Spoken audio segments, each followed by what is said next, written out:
Alright, hello everyone and welcome back to my Fallout 4 Mod Spotlight series, where today we are having a look at the Wildey Survival mod, which is being made by user Tactaghoul.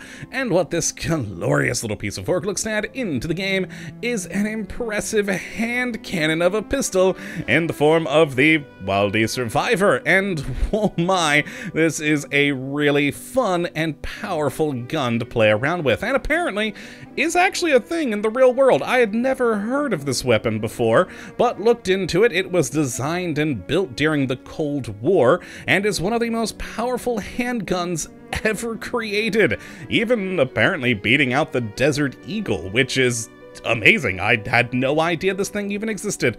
And considering it is a Cold War weapon, I think it fits in very well with the whole Fallout world, and I'm pleased to have it here in the Commonwealth. So let's take a look at what we do get here in the Pip-Boy.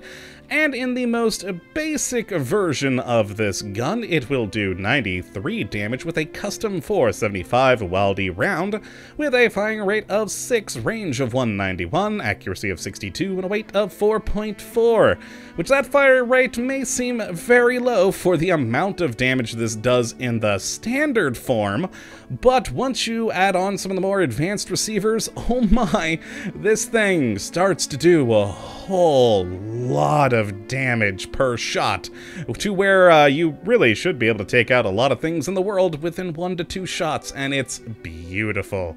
And as for the beauty of this thing, it is a very well made piece of work here.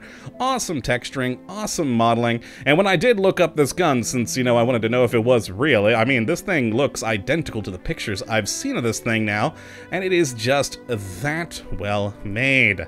Now, it does have a decent selection of modifications for you to adjust, including some aesthetic ones as well as more useful things. I'm a little bit saddened by the limited number of scopes, but hopefully that will change in time, and if not, I mean, it is still a pistol, so I mean, you're probably going to be using this thing fairly close to medium range, probably. But let's go and take a look first at the ammunition for this, because it is a custom ammunition type. It has been added here to the chemistry station for you to make it on your own, using 308 rounds as well as lead.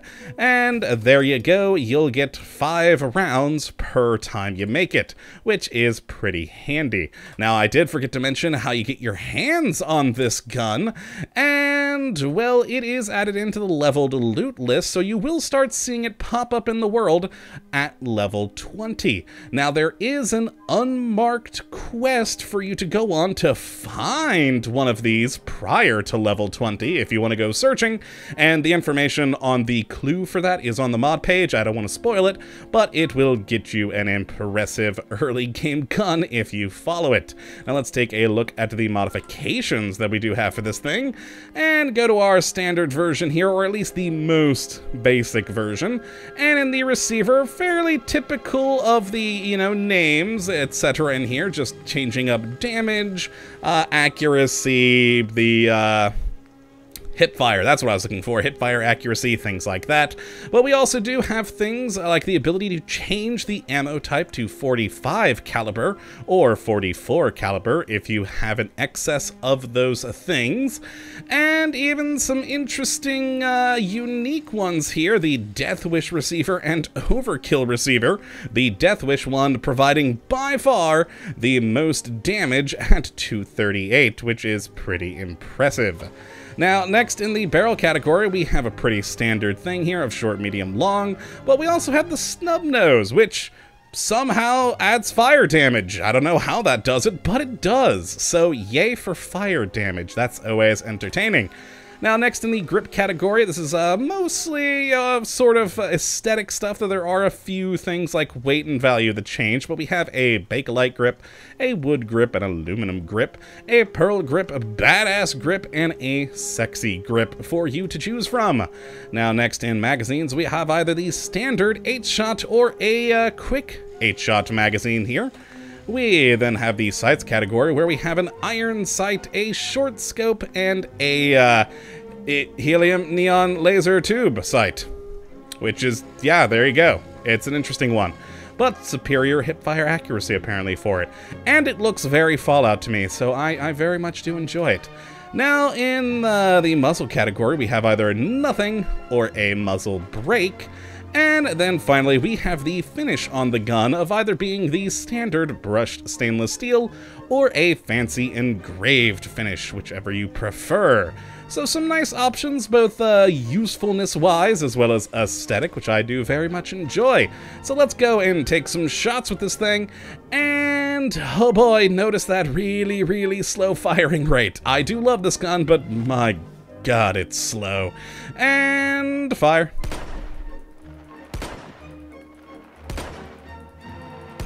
It's just so meaty.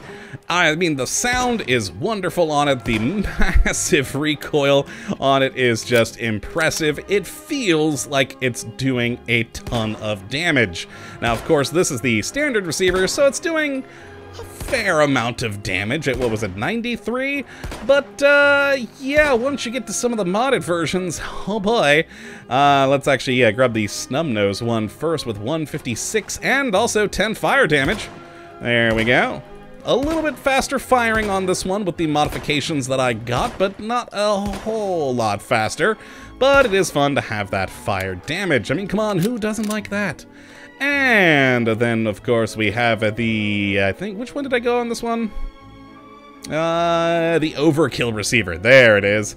Doing 227 damage and has that fun laser, helium neon laser sight on there, which is pretty entertaining.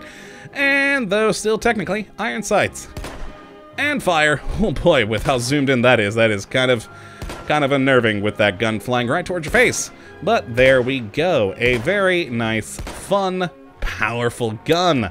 So let's go test these out on our usual test subjects of Randy and Will. And I think we'll take out Will with this one, trying to snipe him. Let's see how well we'd fare there with my usual horrible firing. And he's dead in one shot. Beautiful. And that is why I am perfectly alright with the recoil on this thing, because it should be able to, like I said, kill most things in 1 to 2 shots, depending on your modifications. And oh, I still have that installed. I really need to find a new mod for the next episode of that. But let's take out Randy. Bye, Randy! Oh, he's down in 1 shot as well.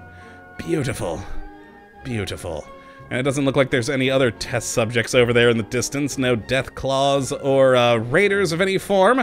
So that looks like it is gonna be it then for this lovely video. And yeah, it's just an entertaining, powerful hand cannon of a pistol that I am very much enjoying. And again, with the Cold War nature, I think it fits nicely into the game, and just its somewhat ridiculous look to it all is just beautiful. So if you'd like to take a look at this mod for yourself, which I would certainly recommend you go and do, you can have a look at the link in the description as per usual. But that is going to be it for this episode, my friends. I hope you all have enjoyed and that you do come back for the next one. Hopefully, we'll be looking at yet another wonderful mod. But until that time, thank you for watching, and as always, have a good one.